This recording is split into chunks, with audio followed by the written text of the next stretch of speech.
on the stroke of 11. So, without any further fanfare, very warm welcome to everyone for the first of Localis's Building for Renewal webinar programmes. This is brought in partnership with Willmott Dixon.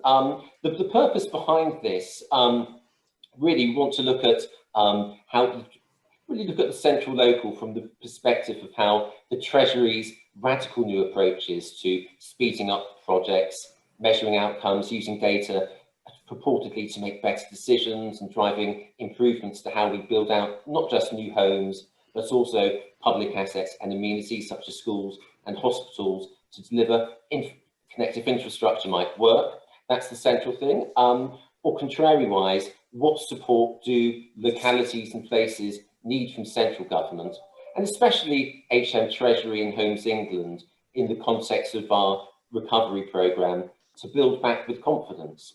So we want to really ask, does this sense of purpose and determined optimism from the centre match up to some of the local political realities and place realities on the ground? So I'm Jonathan Werran, Chief Executive at Localis, independent place think tank, and to answer this today, I've assembled a top panel. I hope you agree to answer some of the questions. I've got first up Heather Jameson, editor of the Municipal Journal, which is available online, free at the moment. Do you want to make that point again, Heather? Yes, let's do that. I also have the Localis board member, Councillor David Renard, leader of Swindon Council in his capacity as chair of the Economy, Environment, Housing and Transport Board for the Local Government Association. We also have Jackie Sadek, Chief Operating Officer for UK Regeneration, former SPAD, and somebody who has a book out you might make mention of during your spiel, Jackie. The floor is yours. And we also have great pleasure to have Richard Sterling, National Development Manager for Willmott Dixon. So when we're devising the concept for this with Richard and Andrew Geldard from Willmott Dixon, we're really guided by that speech made by Chief Secretary to the Treasury, Stephen Barclay, in which he set out this sort of ambition that the best and the brightest minds from Treasury, he called the New Radicals, should be best placed to help direct funding and resources to where they can most benefit local house building.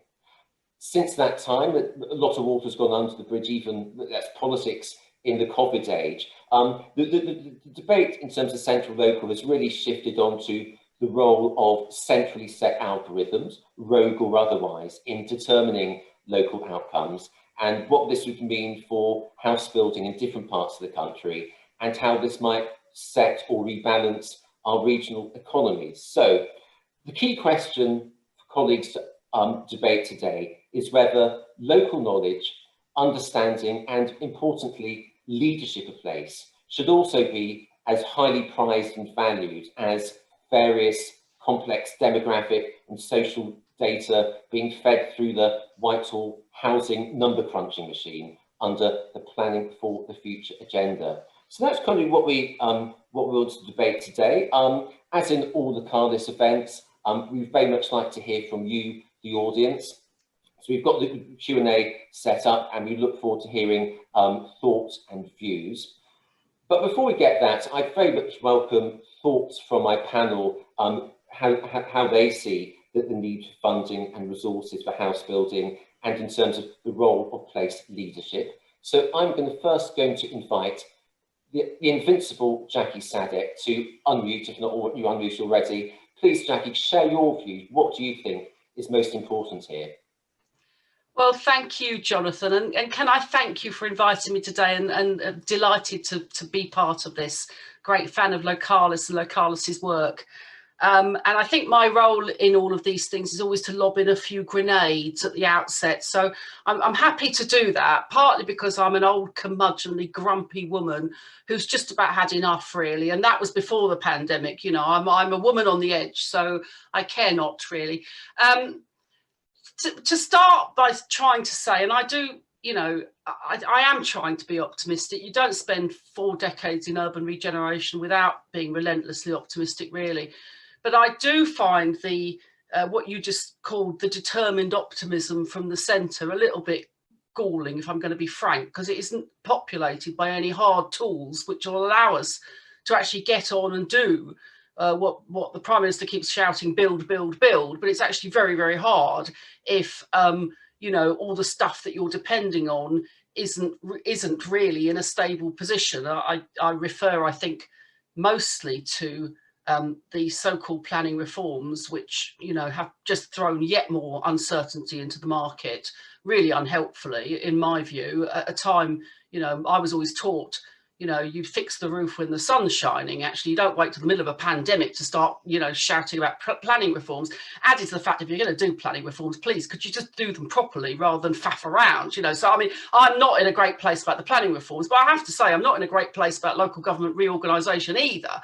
You know, having, you know, been around the track a few times, I think, you know, I think a splendid local government leader, I can't remember who it was, but Heather will tell me in a minute, said the other day, you've started a fire and you've walked away. Well, what is the point? You know, what is the point of, in the middle of a pandemic, throwing everything up in the air and introducing more uncertainty? So I'm a little bit anxious about the increasing centralisation that we're seeing in this country, because frankly, if you ever wanted, you know, a case study of how localism is frankly the only way forward, it's got to be this pandemic. I understand that Germany's got 6 times less deaths than we have from the virus because they have a properly localized system. And you know, that is enough to make anybody angry, frankly.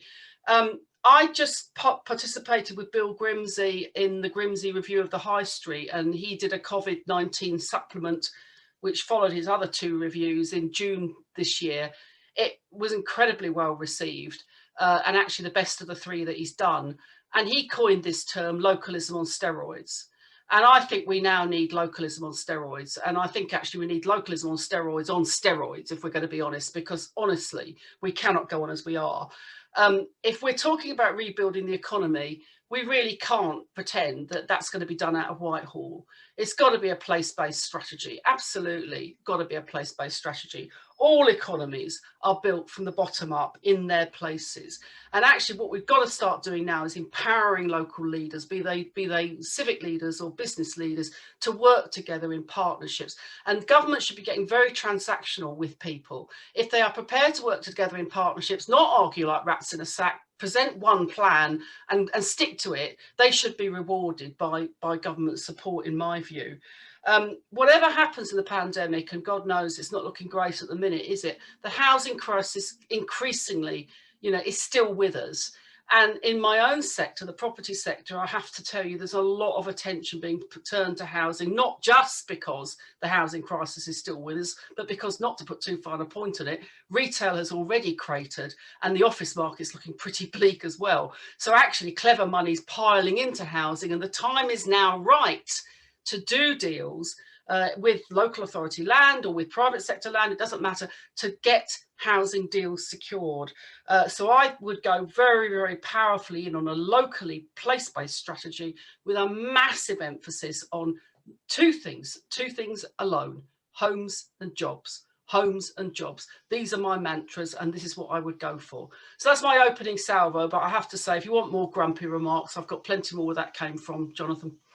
Well, I think we do want more grumpy remarks, Jackie, please. You've listened very well. And also, you'll you can plug your book anytime you want to too. Oh, no steroids needed. Richard, can I ask Richard to unmute and, you know, set out your views on this agenda, please?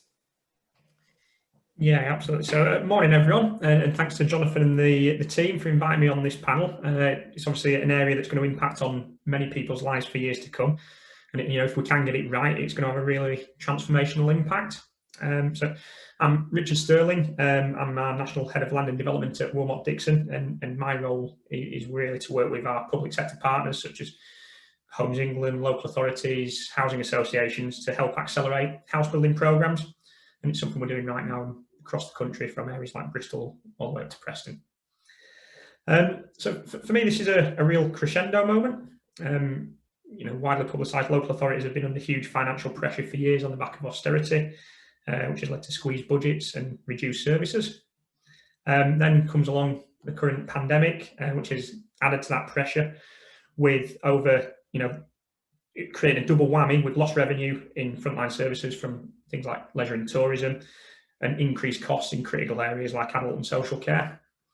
And then alongside all of this, something we shouldn't lose sight of, we've got a significant climate crisis. That's evidenced by over 300 local authority areas in the UK declaring climate emergency. And this isn't something that's going to pause or cease due to the pandemic.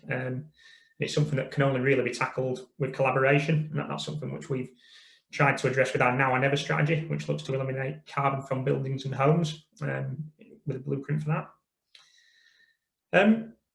So, I mean, what real impact can government intervention have through initiatives such as Project Speed and CSR?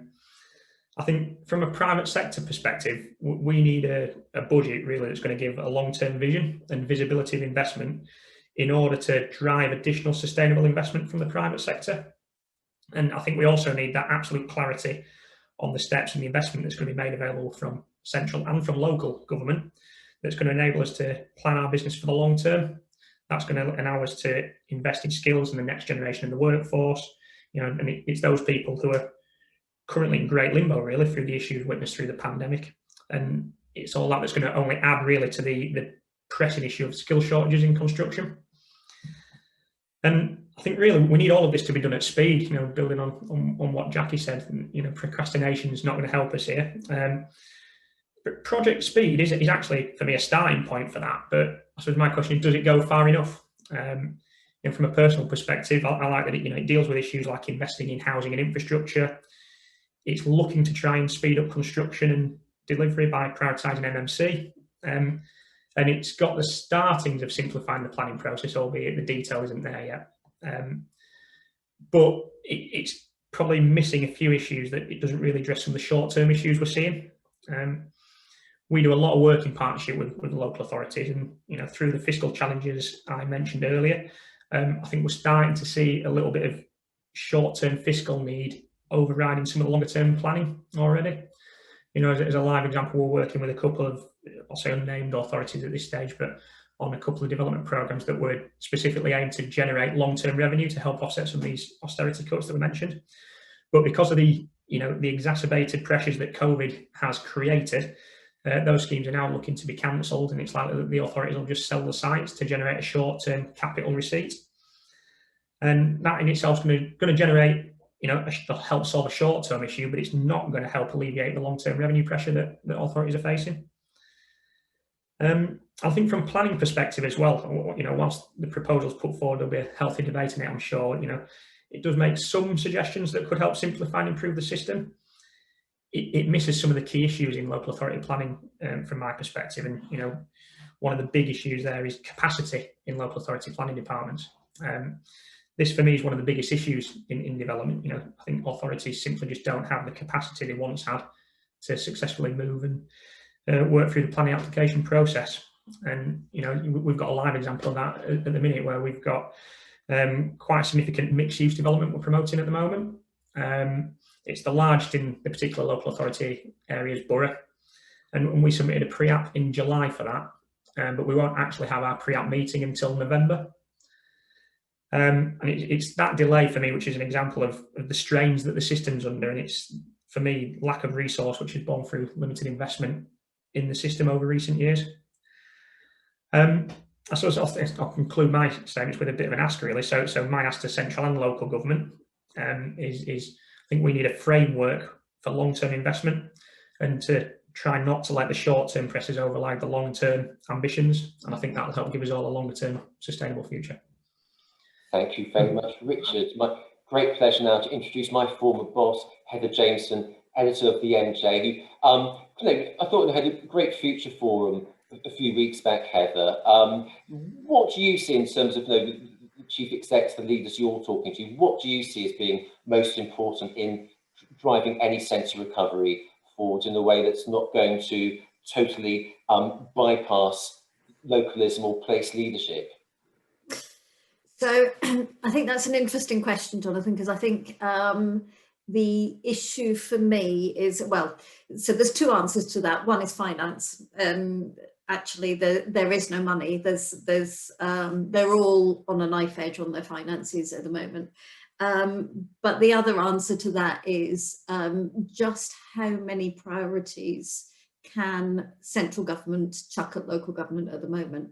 So if you look at it this in the through the lens of, you've got COVID, you've got financial difficulties, you've got housing, you've got climate, you've got local economies, and you've got in some areas restructuring. I think there is only so many things that you can deal with at the moment, and on top of that, I mean, ultimately, for me, it's got to come down to the security, the finances, because that is the key. Without being able to cope with that, then how can they move forward, knowing that they're going to exist? I think on top of that, you've also got everything in local government is through the lens of the politics, and if you look at it, having delayed the elections last year, the amount of elections coming up is quite considerable, including all the directly elected mayors who are having their moment in the sun at the moment. So, I mean, that's something else that you've always got to remember as the backdrop for local government. There is a few things that I was just going to mention. First of all, as a journalist, we always look at things through particular lenses. It was Brexit, it's now COVID. So when it comes to housing, there is the issue of we're planning for housing amid a moment in time where everybody is ultimately changing how they live, how they work, where they work, and I think that's something that shouldn't be underestimated. Who's going to currently build in London? I was on a CITFA event yesterday where there was a data guy who was absolutely brilliant from the FT, who was showing graphs about footfall in London, and it's the amount of people going into central London is it's ridiculously low. So I think we've got that difficulty. I mean, I'm not telling anyone they don't know there, but I think there is the other thing that I would say for the moment is the shift that we've had recently from the May government to the Johnson government. For me, was Jonathan, you asked me to talk about politics a little bit. So I think that it's been an incredible shift. We had quite a progressive policy under Theresa May that was Gavin Barwell's policies when he was advising. You know, lifting the borrowing cap, big boost for Homes England, pushing things forward. We had the Letwin review, and it wasn't just the usual let's blame councils for not giving planning permission. And the other thing that I thought was interesting was the move away from NIMBYs to SLIMBYs, the something lovely in my backyard, which I think is how you overcome the objection on the ground from district councils about building, and then you've shifted towards the Johnson government, which is a much more traditional conservative view of housing policy, where it's much more about let's free up planning proposals and listen to developers, unless of course the developers are talking about how they need workers from the European Union, in which case we possibly won't listen. But that sort of, I think, you know, we've gone from, I think that sort of freeing up planning is potentially quite dangerous. I mean, remember all the 60s buildings. There's quite a lot of danger in not allowing local authorities control over their local areas, whilst at the same time trying to balance that with the NIMBYs. And the last thing that I would say, just very briefly, is councils are building more, which is, you know, repeatedly people tell me that's the only time that we're building enough housing is when we free up councils to build, which is great. But at the same time, the government is also reviewing the Public Works Loan Board rules to try and clamp down on commercial investments and the difficulties that local authorities have with potentially getting themselves into. They've got to really make sure that they're not damaging the potential housing market and the house building and regeneration and wider stuff. And also, whilst you're trying to get smaller builders on board, which is again admirable, there is issues with that and the infrastructure, paying for infrastructure, and how you balance off opening up the market to smaller builders at the same time as keeping the infrastructure going when local authorities are not going to be able to pay for that. And I think that's probably enough from me. Thank you, Jonathan. Oh, thank you so much. That's very, very good points. Very well made. So my final panelist today, Councillor David Renard, leader of Swindon Council, and in your capacity as chair of the LGA's Economy, Environment, Housing and Transport Board. David, over to you. Yes, thank you, Jonathan, and apologies for disappearing. My broadband let me down briefly there, and took me a while to get back in. So also apologise for missing some of what Richard and Heather said. But as you say, I'm chair of the LGA board, and for those people on the call who don't know the LGA, it is the national voice for 335 councils across England. And as you say, I'm also leader of Swindon Council. So pleased to be here today to share the perspective of local government, particularly at such a key time for the future of housing and planning. I thought that Jackie's two-word summary was quite interesting, housing and jobs. I think I'd probably add to that locally delivered. I think that's going to be a really important theme through all of this, and certainly as we go forward and with our discussions with government. So I guess the first thing to say is that councils are really ambitious about supporting the government's target for delivering 300,000 new homes a year. And certainly those who have been around quite a long time will remember that the last time that we built anywhere near that figure, it was in the 1970s, at a time when councils delivered around about 40% of them. So we absolutely need further investment in new housing supply of all tenures to meet the wide-ranging needs of our communities across the country. And of course, there's a lot of debate around algorithms and numbers and so forth, but we do need local councils and local communities to decide what that range of housing in their particular areas is and what tenures are most needed. So as a council leader, I hear many stories, and we want to provide a powerful call to action to significantly scale up the supply of social and affordable housing in a way that's not driven by developer profits, but, or not only that, because clearly if developers can't make a profit, they're not going to build anything, but we also need to match that with local need. I think a good example of local response is our response to the COVID-19 health emergency. You know, we've seen huge changes over the last few months in all of our local areas. And if we take rough sleeping as an example, local authorities were given the resources by government, and we got on and got the vast majority of people off the streets and into safe accommodation, where we could work with them and help them with their support needs, and ultimately, in many cases, move them into long-term accommodation where it's secure. Also elsewhere, locally led planning has been fundamental to supporting and sustaining resilient, healthy, vibrant places that communities can call home. So I think the concept of local's never been more important than it is now. The leading role that councils have played in the COVID response is clearly also demonstrated by the LGA's recent polling, which shows 71% of residents trust their council. And I think since polling began, that's the highest number that we've seen. So it really has put the spotlight on local authorities and demonstrated how they can respond when they're given the opportunity to do so. So there's also an economic case for investing in social housing in particular. The LGA wants to see that increased investment, and the evidence shows us that that social housing is good for people and it's good for the economy. So in 2018-19, councils overspent on homeless services by a combined total of 140 million due to the increase in demand.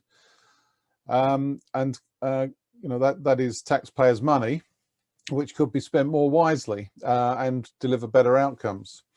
We know that there could be a huge saving on housing benefit if we can build more of those social housing that's needed.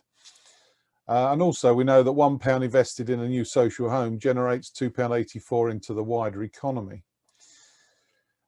So as we, well, I say as we move towards recovery, obviously there's somewhat of a blip at the moment in terms of what's going on with COVID, but the LGA is very much working with government to rethink local. And as we engage with government on their proposed planning reforms, we're working with councils to campaign for a locally led housing and planning recovery with public participation at its heart. And I think it's fair to say that local government is really has a number of concerns about the current proposals and the fact that it appears a lot of those locally determined applications would be taken out of the hands of local stakeholders. But I mean, the facts speak for themselves. 9 out of 10 planning applications are approved by councils under the current system, and there's more than 1 million homes that have been given planning permission in the last decade that still haven't been built. There are also hundreds of thousands of homes allocated in local plans which have not yet been brought forward for a planning decision. So I think for local government, this shows that we need to strengthen the existing system by ensuring that landowners and developers get on and build the homes they've promised. And the forthcoming comprehensive spending review provides us with an opportunity to fix our chronic housing shortage. So to do this, we need to give councils the tools, powers and flexibilities to plan for and build the quality homes and beautiful places our communities need. This is the best way to ensure developments are of a high standard build where they're needed and include affordable homes and the necessary supporting infrastructure. And we may well get onto a discussion later on about how that infrastructure is going to be funded, because again, in the current proposals, there's some serious consideration, concerns from local government about the need for local authorities to borrow in order to fund that, in order to then get the development. You mentioned the algorithms earlier on, and I'm sure there'll be a discussion around that as well. Clearly a lot of people not content with that particular way. So again, a local bottom-up system would be the best way to decide those numbers. So in conclusion, as we continue to fight coronavirus and rebuild the economy, now is the time to let local government take charge and make housing central to the national recovery. A locally led recovery can create local jobs, boost growth, reduce homelessness, support our ageing population, and also cut our spending on housing benefit, and the list goes on. So the LGA looks forward to working with government and other partners to ensure that we can make that happen. Thank you, Jonathan. Thank you very much, David, for giving the LGA's view, and thank you to Heather, Richard and Jackie for getting us off to, a very strong start and setting out the case. Now, it's kind of over to Q&A section now. Got some questions in the Q&A box already. Before I go out to the Q&A, I think that you raised a very good point there, both yourself and Heather and Richard and Jackie, about, look, how are we going to finance this? If the expectation is that even under their constraints, local authorities will have to borrow to invest and hope to get some payback from the developers to get schemes with the infrastructure that's so necessary to get things working, with GP surgeries, roads, and the rest of it. Given the huge constraints, we're under 2 trillion on the national debt.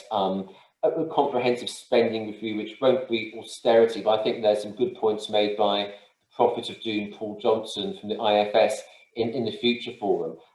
Just one question out to the panel before we go to the Q&A. How we, in terms of funding all this, what is realistic for local authorities, given what the constraints from top down are likely to be? I'll open it up to Jackie first. From your time as a special advisor to government, what's feasible here, if anything? Well, this is a tricky question for me because I don't know the rules, and actually David and Heather would be better placed to be able to say what it is possible for local authorities to actually do. I mean, you keep inviting me to do a plug for my book. I will just very quickly do a plug for my book, which is here. It's called Broken Homes. It's about the housing crisis. I wrote it with Peter Bill, who was the former editor of the EG, and it's a sort of conflation of him being a proper analyst and having institutional memory of the property sector, and me being out there trying to walk the walk with a sort of howl of indignation about why everything's so wrong and everything has to be put right. I have to say to you, we don't come up with any silver bullets at all. The housing crisis is quite a deep-seated thing. As you know, as David said, it's probably been in the making for 5 decades. And the last time we didn't have a housing crisis was the late 70s. And I don't know what it is possible for local authorities to do. So I'm going to bow to the experts here. Not for the first time. I'm greatly cheered by what David's saying, in particular by local authority kind of absolute determinism to get on and to lead us out of this. That felt great to me. But I will say this, we come up with one model that we think will work to help us get out of the housing crisis in this book, right? And that is what we call the stewarded housing model, right? Whereby large tracts of land are stewarded forward for housing. So a bit like an old great estates type model, you have your big chunk of land, you split it up, you give it out to house builders, social housing providers, what have you. Richard will be very familiar with this model. The property industry rather cynically call it a strat land model, which, you know, as soon as the property industry gets some sort of conflated term for something, be afraid, be very afraid. But I think local authorities could very meaningfully move into being strat land players and promoting their own land. Obviously, they can't all do it. They don't all have large tracts of land, but many of them do. And clean, green, inclusive growth can be best stewarded by local authorities. I am not suggesting, as George Clark would say, would suggest that we go back to wholesale council housing, because I think the capacity for that has been eroded. We've had austerity. We've no longer got the borough surveyor, the borough engineer, the borough architect. But I do think the likes of David, with this very luminous leadership model, could very well bring forward large tracts of land. And I know in Swindon in particular, they've got a good track record of this, large tracts of land for housing under a stewarded model, which also, I have to say, has the benefit of allowing SME builders back into the market, because you can curate the offer, you can curate who you have building out houses on that model. So to try and answer your question, I do not know what the answer is in terms of public loans borrowing board and all of that. All I will say is, as a private sector landowner, as I am in central Bedfordshire, I am being inundated with offers of money, private money. Now, whether local authorities are allowed to pull that down, how that works, that's all got to be debated, right? But I'm telling you now, there is no shortage of capital for housing flying around. And I'm talking both domestic and global capital. So if it is possible for the likes of Heather and David to find a way through for local authorities to pull down that finance, then that could be nirvana. But I'm going to have to defer to experts on whether that is allowed within the rules or whether we need to change the rules. Thank you very much, Jack, and glad you got your obligatory plug-in. That's out of the way now, it's great. Richard, invite you next, Richard. Obviously from a national development manager as you are, how do you see kind of the local authority way of financing sustainably, not just new build, but the connective infrastructure and getting all that lined up given current economic realities? Yeah, I think for me, Jackie intimated there's no silver bullet. I don't think there's one single answer. I think I'm picking up on Jackie's promotion model that she just mentioned there. The thing for me is getting more players on the pitch, I think, generally speaking, which will help alleviate the entire system. So if you look at the housing market at its peak, as David mentioned, there was a lot of house building by local authorities at that point, but then there's equally as much house building from SMEs. I think now the model, it's difficult for a lot of SMEs to raise finance as much as it is difficult for councils. So I think if we can address that model where we can get back to a playing field where you've got more players on the pitch, will be a starting point. But then also in terms of the infrastructure side of things, I think it's got to be a combination of local investment, but also central investment. And I think some of the investment that's available through Homes England is starting to help on that, but again, there's probably capacity issues as to how far that can go. So looking at ways in which you can blend that with local authority investment at the same time could help that go further. And you look at things like West Midlands Combined Authority and the investment that they're creating could all help generate additional investment. But equally, I think there's probably lessons that can be learned from some of the more proactive local authorities. If you look at what Swindon are doing at the moment, they're doing some great work on delivering council house building and addressing social housing need, but then also releasing some of their own land for development by the private sector. I think there's a real blended model that local authorities can address there, where it can help to increase capacity locally. Look at a number of other local authorities, they're probably picking one model or the other, where they want to be a direct developer or an enabler. I think there's a role where both can work in tandem, and looking at more public-private partnerships on that basis, not necessarily, I'm not talking old PFI models or anything like that, but skill sharing more than anything, it putting the investment to one side. Probably one of the things that has been holding back a lot of local authorities is that skill issue, whether it's like you mentioned, those skills either aren't in the authority anymore like they once were, or they are there but they're stretched to capacity. The private sector can help plug some of those gaps, and if you look at different ways of working in partnership, that can, I think, really help to drive investment and capacity across the board, I think. Thank you very much, Richard.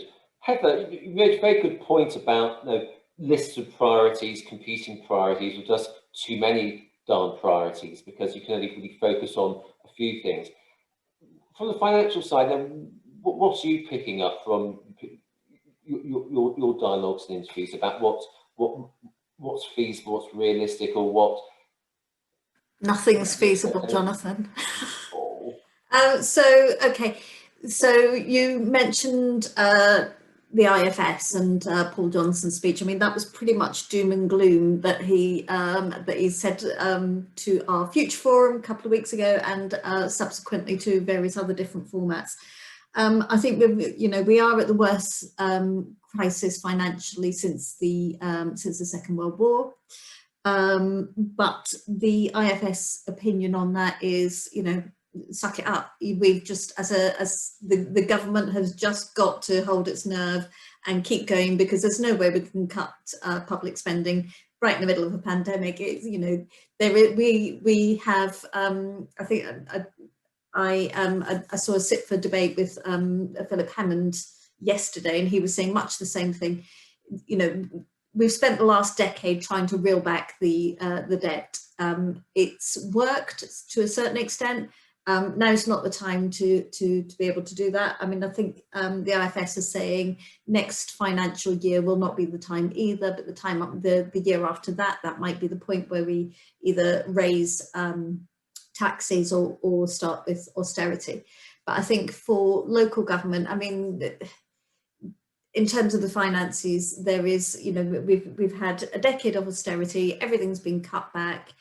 We've had the pandemic, we've had central government cutting back on any ability for local government to raise its own finances. So COVID's put paid to any charges and fees.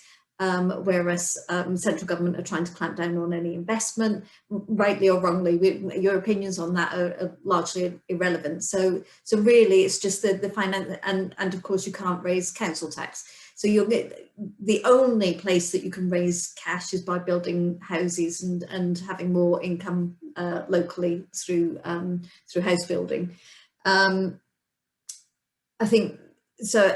On top of, so as you say, all the priorities ongoing, I think for me, the only thing that we can look forward to is hopefully having, I mentioned earlier, before we came on, and I think Jackie was keen that I mentioned this, Philip Hammond yesterday was saying, actually, this is the end of centralisation. The COVID crisis has, and particularly test and trace, has proved that you can't hold everything in the middle.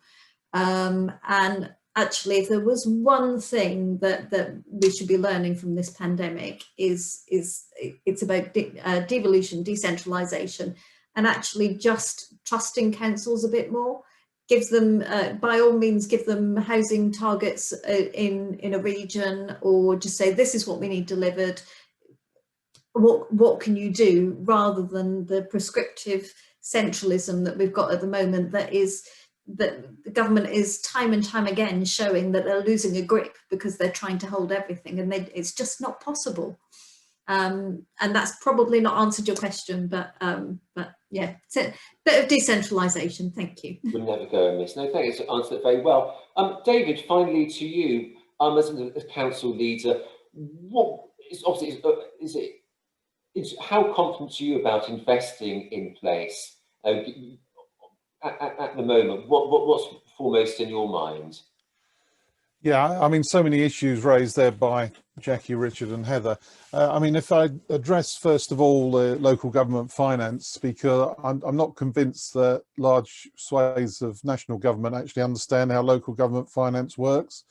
So, you know, if in order to put this infrastructure in, if we're required to borrow large tranches of money, there is a revenue implication to that. And we all know that councils' revenue budgets are stretched to the limit at the moment, which is why government are putting large sums of money into to keep councils going. But of course, if you put extra pressure on that revenue budget, you've got to find the funding from somewhere. And as Heather says, council tax is capped, and councils have, over the last few years, have had to find other ways of balancing the revenue budget on a year-on-year basis. So I think the big concern on the proposals we've got in front of us from the government at the moment is that if we borrow more money to put the infrastructure in, there's no certainty about when it comes back from the developers, perhaps even if indeed it does at some point, but it will put extra pressure on the revenue budget. So cuts will need to be made elsewhere or additional income streams created in order to fund it. And of course, capital programs in councils are there to maintain their existing buildings, to meet new demand, perhaps for schools, and other such capital project, public realm. So there's not a bottomless pit, and we are dictated to by the prudential borrowing requirements. So there is a ceiling to all this as well. But in terms of Jackie's point about silver bullet, I don't think there is a silver bullet. I think what we need is a whole blend of different responses, and Richard touched on this. In Swindon, we do a lot of fantastic work with Willmott Dixon, great partners to have on board who really are keen to work with us as a local authority and deliver the sorts of schemes that we want. Councils do have their own land in many cases, and we've got a large tract of land in Swindon to the south of the borough. We've got a joint venture with Barratt David Wilson Homes, and they're helping us develop a whole new community of about 3,500 homes with a fantastic village centre based around a canal, and we're going to share in the profits. So it's good for Barratt David Wilson, it's good for Swindon Council and our taxpayers. And then to the east, we've got a development of up to about 8,500 homes, but that's not council-owned land, it's privately owned, and that is proving somewhat more difficult to get going, but it's a 15 to 20-year project. And as Jackie said, private investors have money to bring forward and want to spend it. We haven't really talked about land value capture, and I think that's an important part of this discussion, because if the infrastructure is to be paid for, then developers shouldn't be overpaying for the land, because quite often what councils hear is, well, we can't afford to deliver you affordable housing because the numbers don't add up, and fundamentally they've overpaid for the land. So there needs to be some mechanism to deal with that. And I was intrigued with Jackie's comment about in fact, I've forgotten the term she used now, but I haven't heard it before. Stewarded land, that was it. I'd be keen to know a little bit more about that. And the final point is councils have gone through a Cllr process, the Strategic Area Housing Land Assessment, and identified all the plots of land, private and public, that could be developed in their areas. So, there is there is a list of sites that's available for development, but if the private sector is involved, obviously there's got to be a profit there for them to make it worthwhile. But that's where companies like Willmott Dixon can come in and help you with perhaps some of those smaller sites and more difficult to to regenerate areas. Thank you very much, David. Well, look, we've got some questions in the Q&A, so I'm going to, like Woolworths, pick and mix, see what we've got in here. Good. Take two at a time. Good question from Brian Horton. He remarks there's been a dramatic drop in new housing starts, between 40 to 50% of what we'd have expected in normal times. Going back to the heart of this debate, what is the role of MHCLG and Homes England in improving the confidence of developers to start building at scale? And I'll also twin that with Martin Wheatley's point about, you mentioned it, the investment in social housing, lots of appraisals on economic benefits from investment in social housing, but the Treasury seems resistant to this line of argument. What can be done? Does anyone have a silver bullet for overcoming Treasury or resistance from the centre to overcoming that scepticism against investing in social housing? So how do we build back confidence? What's MHCLG's Homes England's role? What can we do also to boost social housing? As anyone like to go first? Either butt in, Rob. Maybe Richard first. Do you take it on? Sorry, yeah, I mean, so I suppose picking up what can MCLG and Homes England do? That's probably quite an interesting question, really, because I think, you know, Homes England have a range of tools and interventions that they are at their disposal at the moment, and some of those are making some quite big impacts. And you look at the grant that they're making available for affordable housing, which I think is helping to drive development there. You look at some of the tools that they apply to their own land. So when they're bringing their own land forward, they're looking at a range of different things now for promoting land for small and medium-sized businesses. They're being flexible in terms of land payments, which all helps from a development perspective. They're looking at putting minimum, you know, thresholds in to make sure that, you know, things like affordable housing aren't always watered down and things like that. So there's that's within their own land, and some of those, you know, we in the last couple of weeks, we as Willmott Dixon have just completed a purchasing partnership with Trafford Housing Trust for a site in the northwest for 250 homes. And, you know, we've benefited on that acquisition through some of those flexibilities. We were due to complete that literally, I think it's 3 days after lockdown was announced. So for obvious reasons, we all took a breath on that one. But then there was still a commitment to get it all done and happening. And we're now on site with off-site works, and that was due to flexibility on both sides, getting that up and running. I think one of the things that's possibly missing at the moment, though, is, I think it's fair to say, you know, in the private development market, a lot of the housing sales in the market are underpinned by Help to Buy. Yeah. And there's significant changes coming to Help to Buy, you know, over the next couple of years. And whilst, you know, there's all talk in the market that, yes, there'll be something that replaces it, there'll be a new model, that we don't know what that is yet. So it comes back to my earlier point about giving us the tools and the framework to plan for the long term. I think some earlier clarity on where those models are going and things like that would certainly help from a development perspective and help increase scale. But then go back to it again, you know, mentioned it, you know, David, having more flexibilities for councils to increase their house building. That's going to be one way of increasing building at scale again, and looking at more ways in which we can get SMEs back on board again, because whilst there are SMEs building and there is a will from the SME sector to do that, it is still limited in terms of ability to raise capital, in terms of ability to borrow and things like that. And the other thing is access to land for them. And, you know, procurement rules do cut a lot of people out when it comes to public sector land. So I think some more flexibility on that side of things would help increase capacity across the board. Thank you very much, Richard. Jackie, I'll ask you next. In your great contribution to our essay collection earlier in the summer, you made a very strong case for what Homes England ought to be doing. And have your views changed since then? And what do you see as overcoming any resistance to investing in more social housing? Well, I have to say, I am deeply impressed with what Homes England have been doing, particularly since the advent of the pandemic. They've moved very squarely into the space of master developer. which goes to the point that David's making. You know, David's council are being master developer on one site, and they're supporting a master developer on another site. You know, we talk about the stewarded model in our book, and I'm surprised it's new to you, David. I will say this. The real estate consultancies are now onto this in no uncertain fashion. If I had a conversation with Bidwells about it yesterday, I had a conversation with Knight Frank about it last week. Trust me, and Richard will know what I'm about to say, if the Red in Tooth and Claw Brigade are onto this model, you know this is the future.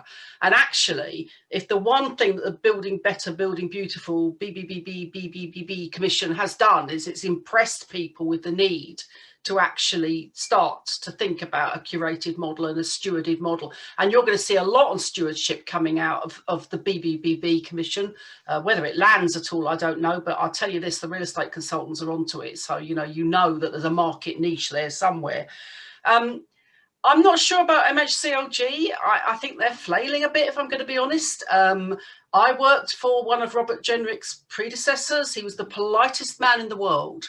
And actually a saint, complete saint, and thought about everything was measured and considered for Britain. And he once described the housing civil servants as incrementalist. And I think that culture is still there. When we need transformative change, we've actually got civil servants that are doing the same old thing and expecting to get a different result. And as you know, that's the definition of madness. So I'm not sure about MHCLG, but I will say that I think Homes England have moved very decisively into this space. And it goes back to the point about local authorities taking on master developer role. If you do it in partnership with Homes England, then you leapfrog out of all the issue about the public loans borrowing, you know, all the rules, because of course Homes England can do all of that for you. And we debate this in our book. We interviewed several former housing ministers, including Mark Prisk, actually, who I have the hugest amount of respect for. He said he thought Homes England should act less like a bank, but that was last February. I think he might have changed his mind now. I think we need Homes England to be acting like a bank, and we need Homes England to be supporting the likes of David Renard to deliver homes in Swindon. That's what we need. Thank you very much, Jackie. Heather, though, reading the MJ in recent months, haven't seen lots of coverage of MHCLG, one could term as inspiring confidence on various things for various reasons. But do you think that Marsham Street could do anything to instill confidence, if not in developers, in local authorities, that there's something to be done here to be achieved against all these prevailing pressures and difficulties? So I'm going to do something that you won't hear very often. I'm going to say a few nice, kind words about MHCLG. I'm not normally full of praise for government as a whole, but I would suggest that they're not doing brilliantly. But if you think about what they've had to do of late with dealing with a lot of the COVID stuff, and dealing with and prior to that, they were completely distracted by Grenfell. I don't think they're doing a great job. I do think that our current Secretary of State has only got as far in his job title as the housing bit, and he's not noticed it. I think now during COVID he's noticed the rest of it, but he was very, very focused on housing and planning and not the rest of it, which is an interesting thing. For me, I think going back to the social housing issue, the building issue, all of it is about local government. It can be, or the best in local government are very, very, very good at partnerships. And actually, this is not about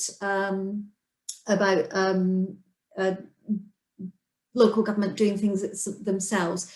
You know, in terms of social housing, social housing on its own is not the be all and end all. Actually, mixed tenure is a much better option, and sort of spreading things around. If you're looking at this is not about local authorities doing things by themselves in building. It's about them bringing the land, bringing the borrowing ability, and working in partnerships with the developers. And all of it's about partnerships for me, rather than about, to use Jackie's phrase, silver bullets. I would also say that I think what MHCLG did, working with local authorities, bringing in homeless people, was quite staggering. If you think about how they did that, that's where they've been focused. That was a big focus. That took a lot of the attention on the housing stuff for the longer term. Actually, right, we brought them in. Where do we put them now? So I would sort of, I don't often do this, but I maybe cut MHCLG a bit of slack on their housing policy for this moment in time, because between Grenfell, COVID, homelessness, and all the other things that they're dealing with, they might not be doing a great job, but you know, we've got Homes England for doing a great job. Thank you very much, Heather, for an rare praise for MHCLG. That's go down very received well there. David, I'm very keen to get your views. What do you see Homes England need to be doing to inspire confidence, ditto MHCLG, and what do you think, from your perspective, is needed to remove that resistance, that apparent resistance to releasing resources for more social housing at the exchequer level? Yeah, I mean, for me, Jonathan, it's not just about the funding of these things. It's about policy, and it's also about government working across department. You know, I think we've all seen examples of that over the years, where different departments don't talk to each other, or certainly work with each other.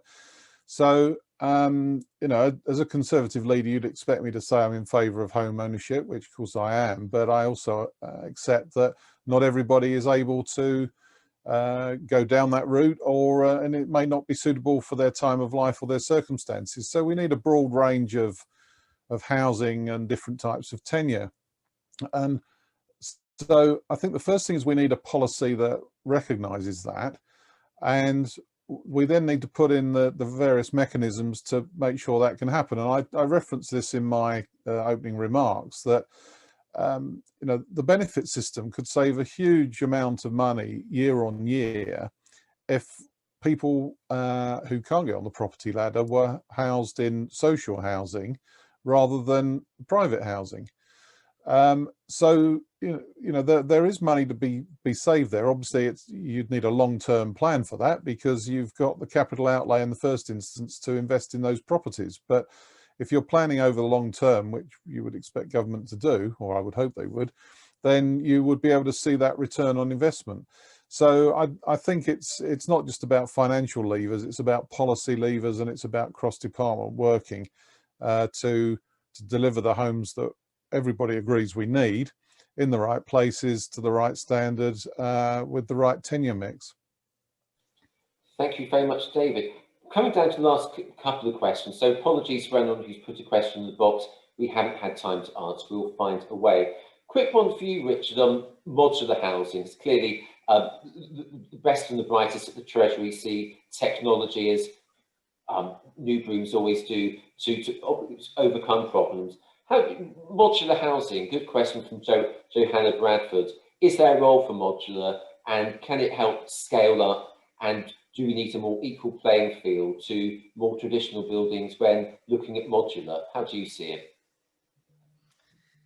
Yeah, I mean, I think modular MMC, in all the various interchangeable terms, I think absolutely there's a role for that. I think it you know, one of the big benefits of it is going to help us address the skills shortage that, you know, is there in construction. The more we can do off-site, the more we can help level up that skills arena. It also has other benefits around, you know, giving us better control over quality in our up and down inclement weather that we have in the country. So the benefits are there. I think it does need that little bit of, whether it's central or local government intervention, to get it scaled up, though. You know, some of the things Homes England are doing are making a starting point in that, because I think if you look at a lot of modular in MMC, it's done, you know, I've started to come to hate the term pilot. You know, we're all doing pilots of this, pilots of that, and it's all small scale. And that is, until we move from that small scale arena to ramping up that investment in modular and MMC, it's not going to compete with more traditional methods that we were doing in the Victorian eras. You know, you look at what Homes England have done in the latest affordable homes funding round, where they put in minimum thresholds for, I think it's 25% of all homes through that programme have to be done using MMC. Is 25% enough? Should it be higher than that? Should we be setting higher thresholds? Equally, should public sector be taking a view on land value or something where we're giving more incentive to use these models, and because the more incentive we give now, the more mainstream they'll become, and the more effective and efficient it will become over a longer period. And I think equally, it's going to be a collective view where, you know, both private and public sector are investing in this, and you're seeing it. You know, you like some like Ilky Homes and things like that, you know, really coming to the fore. LNG have made huge investments in that area as well. You know, even ourselves, you know, we've invested recently in a product development business called Cllr, which is all going to be focused on low carbon, off-site manufactured property. So, you know, the ball is rolling, but it still, I think, needs that degree of flexibility born from investment in, like I say, central or local government. Thank you very much, Richard. Well, the ball is rolling, but our ball has run out of road. We've hit 12 o'clock, so I'm going to wrap up proceedings now. First of all, I'd like to huge thanks to our great panel, Jackie Sadek, who has a book out. We will make that available. Details of Richard Sterling. Thank you for your contribution, also to Willmott Dixon for help devising today's event. Always fabulous, Heather Jameson at the MJ. Thanks for keeping that news rolling during these times of COVID. And finally, David Renard, for giving a strong LGA perspective to today's proceedings. Thank you everyone who's attended today's event. We will send a brief summary of today's finding to all those who attended. As I said, this is the first of a regular webinar series we're doing on housing here at Localis, so stay tuned next Wednesday, the 28th, for our next one, looking at the role of community planning in planning for the future. Otherwise from that, thank you everyone. We shall cut it now, and hope to see you again sometime soon. Thank you very much, everyone. Thank you. Thanks, Jonathan. Take care. Thank you, Heather. See you soon. Take care. Bye-bye. Cheers, Jonathan. Cheers, guys. Cheers, Richard. Thanks, David.